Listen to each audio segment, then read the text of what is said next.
And well, it hasn't happened in 5 years, but it is back this year. The Annual Parkinson Symposium is coming up and promises to provide education and resources to individuals living with Parkinson's disease and their families, caregivers as well. Jeremy Hartle and Stacey Dunbar with Parkinson Foundation of Northwest Ohio are here so we can learn a little bit more about that. Folks, thanks for being here today. Appreciate it. Thanks for having us. Yeah, I learned that this is an organization that there's no payroll, you all are doing this because you want to do this and likely because you've been impacted by Parkinson's in your lives, right? Both of you have. Yeah, so Stacey and I both have unique but similar stories. My dad was diagnosed 11 years ago, and Stacey's husband Tom was diagnosed 20 years ago.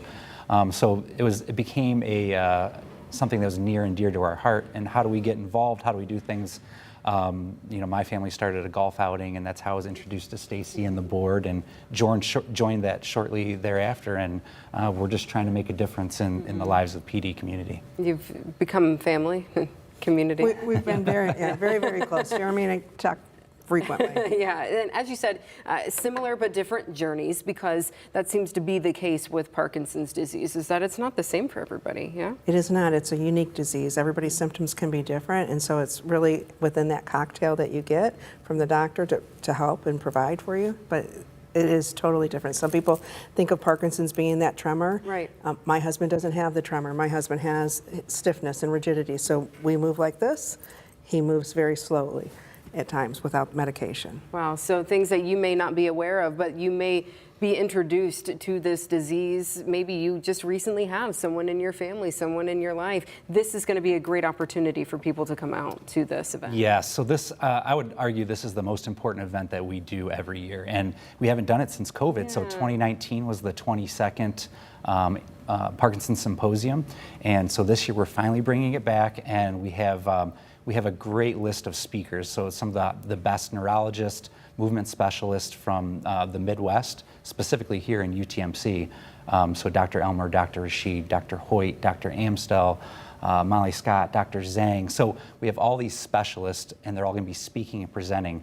So think of the event as a big information gathering. A lot changes in 1 year with Parkinson's. So how much has changed in 5 years? So this is really our flagship event where we give as much information as possible. Yeah, there are people at home who may be chomping at the bit, really, saying it has been a few years and things have changed. I also want to know that this is a free event for people. This is a free event, and normally we have about 500 people to 600 people that attend this. So we're hoping for that again this year, again bringing it back and having the resources available for them. And as you said, this isn't, because it's free, it's not a fundraiser, but you do rely on funds from the community to support, and that all stays here in the area. So what do you all do with the Parkinson Foundation of Northwest Ohio to support families here locally? So within our foundation, we do have a lot of like you said, all the monies that come in go strictly into the community, Northwest Ohio. Doesn't go to Michigan, doesn't go, Indiana. It stays within Northwest Ohio. And resources for those that are affected with the illness. So we are able to delay the disease classes in for them.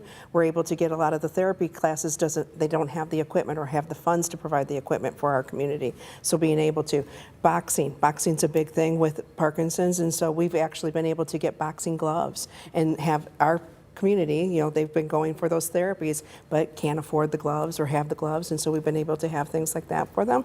And then also put into research, monies into research, and also into the providers that are helping them to educate additional providers, because we all age, we're all getting a little bit older, and so to make sure that we have that new blood coming in and those new resources is very important. So difference makers really for people, though, right down to boxing gloves.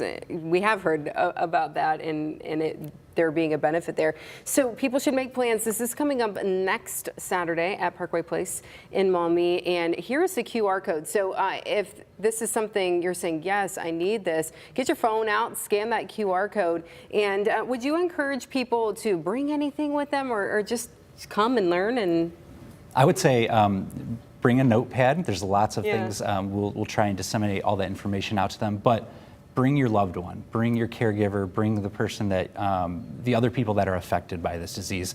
Oftentimes, as Stacey and I know, it's not always the person with the disease that suffers.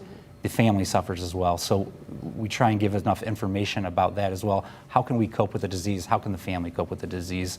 So bring your loved ones, come out and enjoy a day of information and camaraderie around this nasty disease. Yeah, and as you said, things are changing, which is good. You know, if there's developments, there's progress, or we've learned, hey, this actually is better than this. These are the types of things that families can learn about. So make some plans to be there next weekend. And folks, we appreciate you being here today and what you're doing for families, because we know it is impacting people. Thank you. Right here in our community. Thanks for having us, Amanda. Absolutely. Thanks for being here.